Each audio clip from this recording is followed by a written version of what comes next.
benar paling lurus. Fakta, Dan itu Anda fakta. gini. Udah Anda udah ngomong tadi. Anda saya gaji, Anda perjuangkan Udah. itu hak konstitusi Anda itu. Oke. Ini perlu diusut nih. Ini bukan fans nih jelas.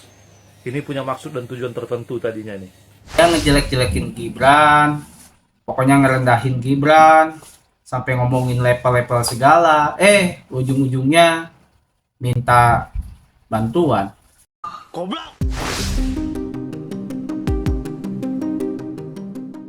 Oke guys, jumpa lagi di channel update. Kali ini saya akan membahas berita mengenai peristiwa yang dialami oleh Gibran Raka Buming Raka, wakil presiden terpilih, dan ini terjadi di Jakarta Utara pada saat Gibran mengunjungi rusun dan warga di sana setelah Gibran mengikuti acara rapat pleno yang diadakan di KPU. Dan tentu sekali lagi peristiwa ini tidak mengenakan lah ya, karena saya memang melihat hal ini tidak normal. Kita lihat videonya ya.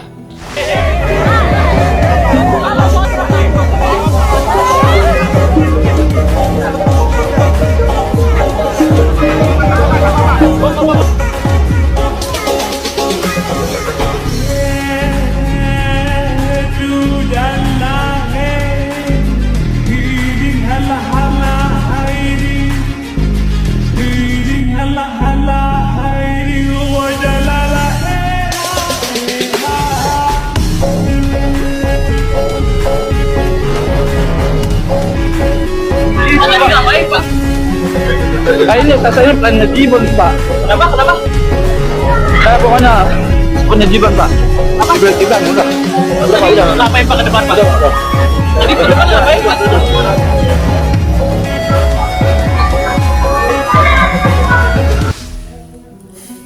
Nah guys, kalian lihat sendiri kan, pria ini mengaku sebagai pendukungnya Gibran.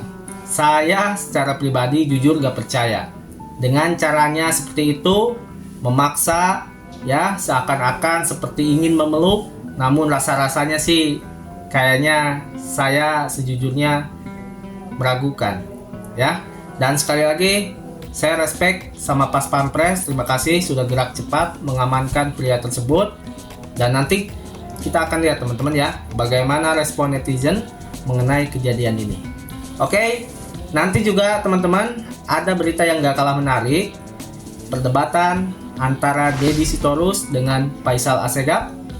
Deddy ini tampaknya sudah mulai gak nyaman dengan pernyataan atau statement-statement yang dilontarkan oleh si Faisal Assegaf. Kita saksikan videonya teman-teman, dan jangan lupa subscribe, like, dan komen untuk mendapatkan notifikasi berita-berita yang lagi viral, khususnya tentang politik Indonesia. Selamat menyaksikan. Lagi viral nih, bapak-bapak itu merangkul Gibran sangat keras ya, seperti mencekik lehernya, narik gitu ya. Ini siapa ya? Saya juga nggak tahu. Dia pakai baju 02 biru langit ini, tapi ya belum tentu ya. Siapa tahu ini pendukung dari sebelah sana, anak abah juga. Tapi ya nggak tahu juga ya. Ya bisa juga dia penggemarnya Gibran, tapi bisa juga dari pihak sana ya, belum tahu juga. Nah, habis itu dia membuang jaket, melepas jaket, itu entah kemana dia pergi. Ditanya wartawan, dia nggak mau jawab, cuma ngomong-ngomong nggak jelas. Harusnya Pas Pampres lebih paham ya, lebih tanggap, tapi sudah bagus ya, sudah diambil. Untungnya nggak kenapa-kenapa ini Mas Gibrannya. Ya, harus ditingkatkan kewaspadaan Pas Pampres supaya tidak terjadi apa-apa kepada wakil presiden kita ya. Terima kasih Pas Pampres, Jos. Kok sampai segitunya gitu loh, maksa. Dan biasanya orang ngefans itu perlakuannya, dia menjaga supaya dia tidak menyakiti si fans, dia tidak menyakiti idola gitu. Tapi ini kayaknya terlihat maksa dan keras. Sang wapres terpilih. Pria tersebut akhirnya berhasil dijauhkan dari kerumunan warga. Ia pun masih tampak ngos-ngosan. Ini kelihatan ini bukan fans, ini bukan. Nah, dia pergi sekarang dan ketakutan kayaknya Untuk memeluk Gibran.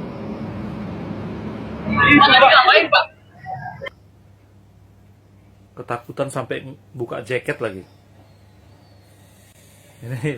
Ini perlu diusut nih. Ini bukan fans nih jelas. Ini punya maksud dan tujuan tertentu tadinya nih. Kita nggak nuduh, Tapi masa sih kalau 02 kayak gini, kayaknya kita kan nggak diajarkan yang seperti ini gitu. Kita senang, kita bahagia, kita bersyukur, tapi nggak gini juga ya Bolo ya. Jadi mari Bolo, ke depan kita lebih hati-hati lagi. Kita guyup, kita bareng-bareng, kita kuatkan ikatan kita untuk menjaga Masim. Bagaimanapun Mas Gibran ini adalah bagian dari penentu kemenangan dari 02 kemarin, sebagai simbol Gen Z, anak milenial yang saat ini merupakan populasi terbesar, dan kemarin tumplek-blek milih 02 karena ada Mas Gibran. Oke Bolo, kita bareng-bareng ikut menjaga Mas Gibran. Ini adalah aset bangsa untuk kedepannya. Saya yakin ada pihak-pihak tertentu yang mungkin, mohon maaf dalam tanda petik, memanfaatkan momentum-momentum sesuai dengan cara kita, kemampuan kita. Kita bisa berdoa, kita bisa melakukan langkah, kita bisa apapun yang bisa kita lakukan untuk Mas Gibran, untuk Mas Wapres, karena beliau adalah aset bangsa. Beliau adalah ikon anak-anak milenial. Mari kita jaga bersama-sama, kita kuatkan ikatan kita guyup kita ini Bolo ya. Oke.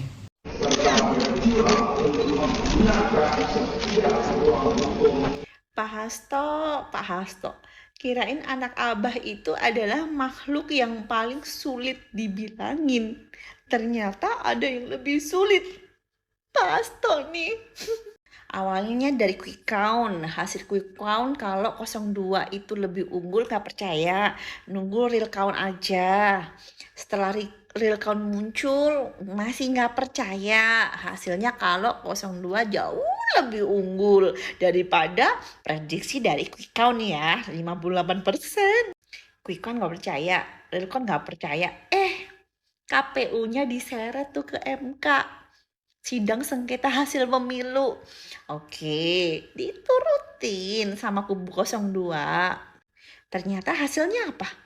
Tidak terbukti tuduhannya, dan tetap aja 02 itu lebih unggul dan hasilnya real 58% dari seluruh rakyat Indonesia, Pak Hasto. Dan hebatnya Pak Hasto ini, saking kekehnya masih nggak terima oleh hasil keputusan MK, maju lagi ke pengadilan tata usaha negara, Petun ya, pengadilan tata usaha negara, bener Petun. Luar biasa loh. Semangat ya Pak Hasto, semangat. Kalau misalkan Petun gagal, kemana lagi Pak Hasto? Tapi justru ketika Pak Hasto seperti ini, kami itu sebagai netizen jadinya curigation loh Pak. Ada apa ya Pak? Karena seluruh rangkaian investasi dan prestasi jahat dari rejim Jokowi, adresnya adalah PDIP. PDIP tidak bisa menggunakan drama di Mahkamah Konstitusi, peristiwa-peristiwa politik dari suara kritis publik, lebih khusus oposisi, untuk mengambil lorong senyap, merubah warna seolah-olah untuk menjadi pahlawan kesiangan, karena kekalahan Jokowi adalah kekalahan PDIP. PDIP harus konsisten menegaskan sikap bahwa kalau dia mau bergabung bersama kelompok kritis di luar kekuasaan, Megawati harus mengumumkan kepada publik ucapan permohonan maaf yang sungguh-sungguh karena terlanjur memasung rakyat dengan boneka dinasti Jokowi. Besok, lusa, dalam waktu yang dekat ini, umumkan ada 100, ada 50 anggota DPR dari PDIP sudah tanda tangan pengajuan hak angket. Begitu juga PKS, begitu juga PKB, begitu juga Nasdem.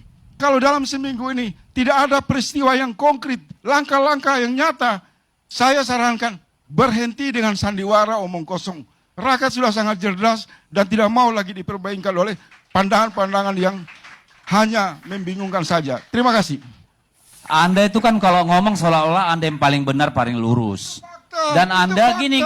Anda udah ngomong tadi. Anda saya gaji kaji, Anda perjuangkan Udah. itu, hak konstitusi Anda itu. Oke, Anda udah ngomong Mereka tadi, dong. tapi Anda tidak bisa memaksa saya memakai ukuran sepatu Anda. Ukuran sepatu. Anda Rakyat pun menjadi dengar dulu dong. DPR, Anda udah ngomong DPR tadi. bekerja mewakili suara rakyat. Jangan curhat di ruang publik.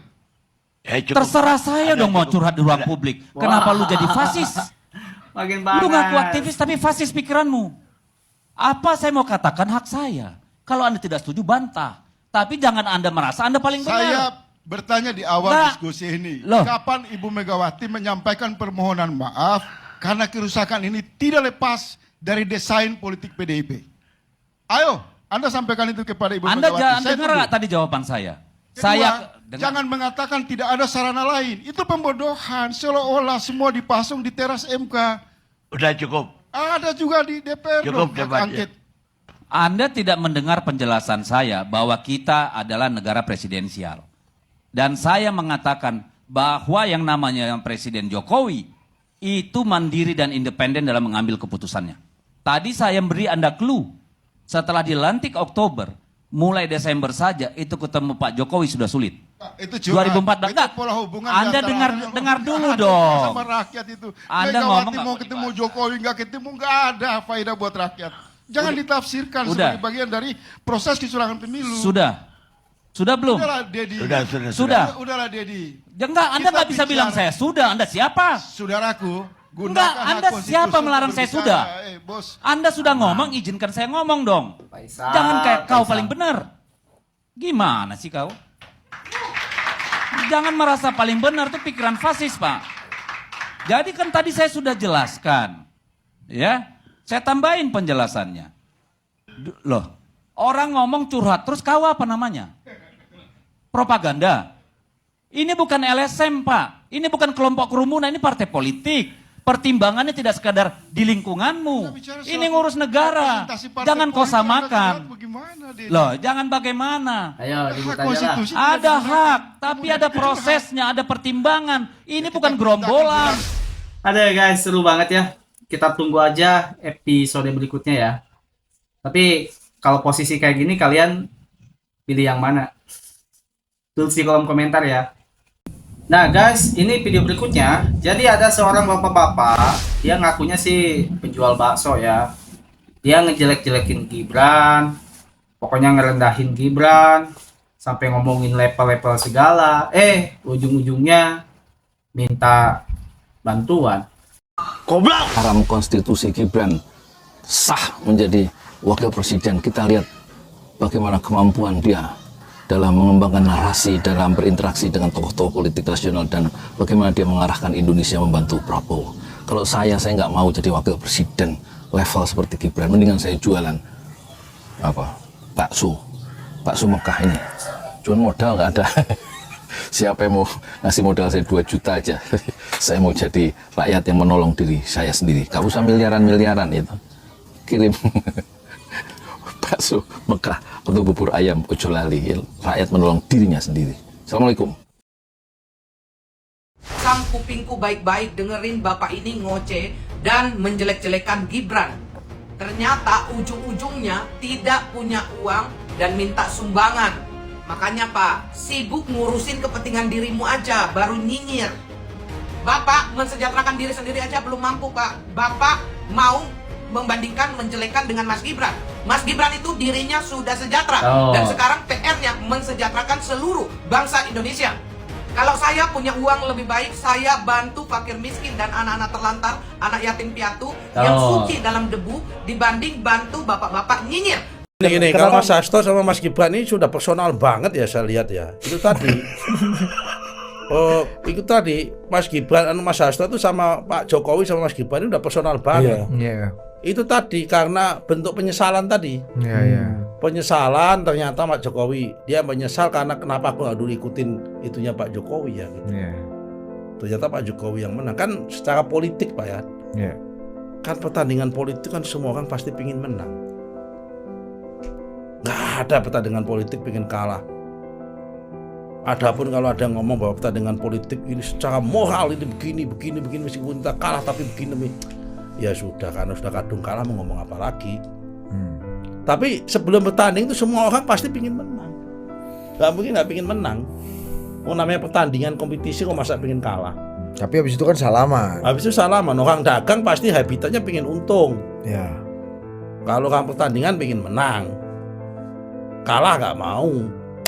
Karena menyesal berlebihan akhirnya benci. Oh, ini sebabnya menyesal berlebihan. Ya, kemudian benci. Lah orang kalau udah kadung benci itu, ya udah tadi berlaku tidak adil tadi saya katakan tadi itu. Wala yajrimanakum syana'anu qaumin ala alla ta'dilu tadi itu. Udah levelnya masuk benci nih Pak ya. Menurut muka-muka saya salah.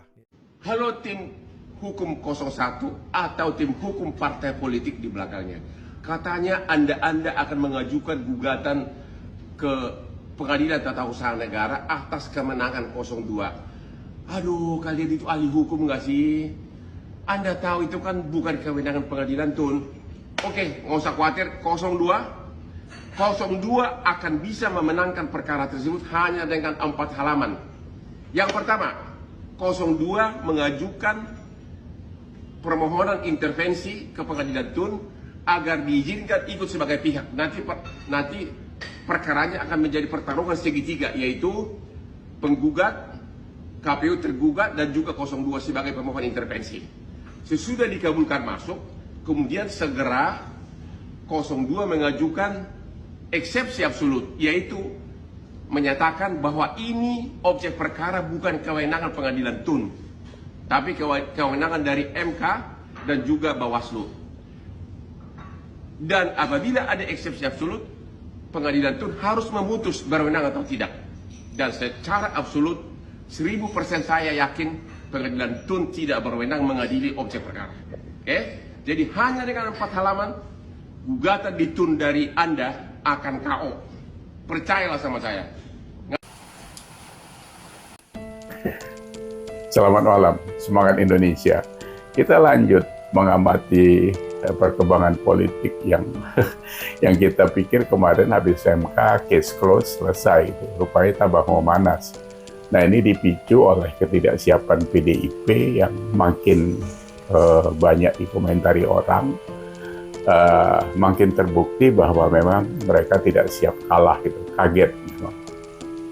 Begitu PD-nya pada awalnya sehingga mengecilkan Pak Jokowi yang memang sebenarnya akumulasinya itu ya yang sekarang ini, karena dari awal sudah merasa bahwa Jokowi sebagai petugas partai itu akan dimarginalkan begitu saja. Ini salah mereka. Jadi kalau kita lihat sampai hari ini Pak Prabowo sudah datangi Caimin, ya dikasih karpet merah tadi di kantor PKB, terus sudah ketemu Pak Jokowi sudah pasti ya.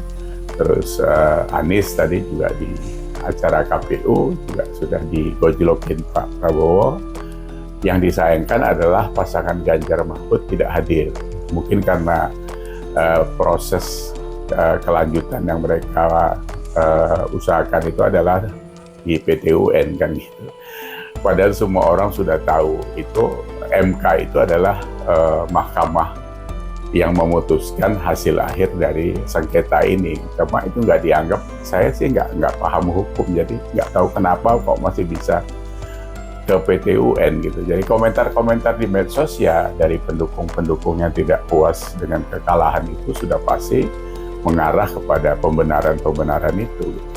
Tapi sekali lagi yang harus diingat bahwa pendemo pro PDI atau yang tidak suka kepada Pak Jokowi, baik itu guru besar yang 300-an orang itu, terus pengamat politik seperti E.F. Saifullah, Ustadz Refli Harun udah dapat gelar baru nih Ustadz.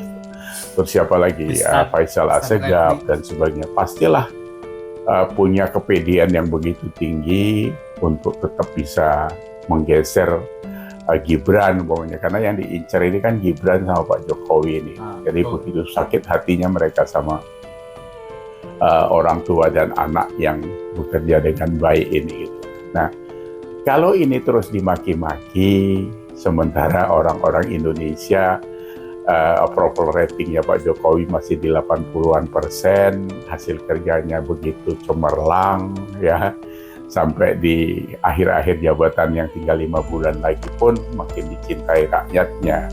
Ini nggak bisa kalian tabrak begitu saja, karena ini fakta gitu. Nah, itu salahnya kalian gitu. Jadi seperti tadi Pak Ganjar dan Pak Mahfud tidak hadir di KPU, itu kan makin menenggelamkan PDIP, makin kelihatan seperti kanak-kanak yang tidak siap kalah gitu.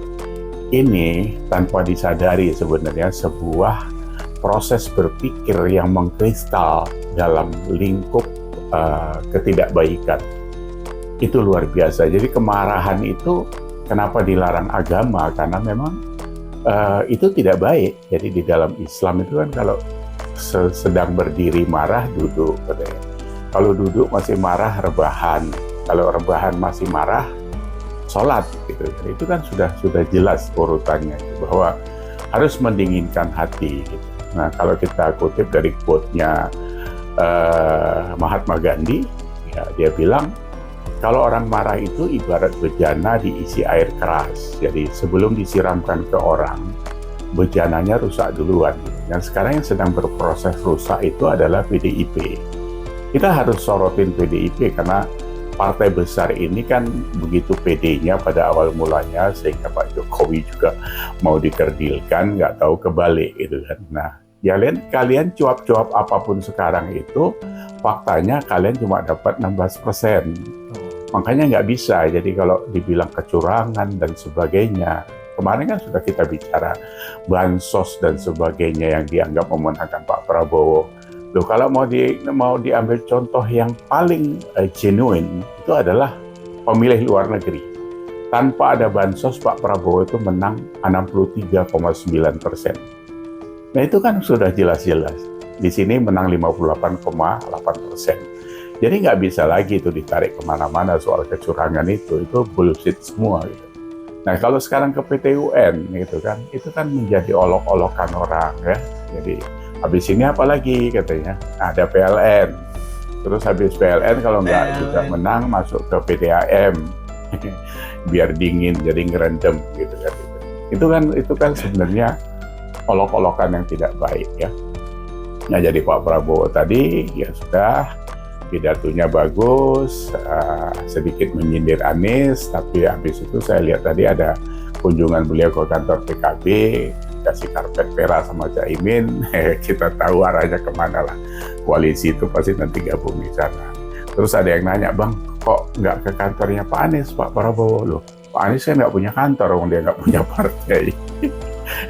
Jadi karpetnya nggak ada gitu ya.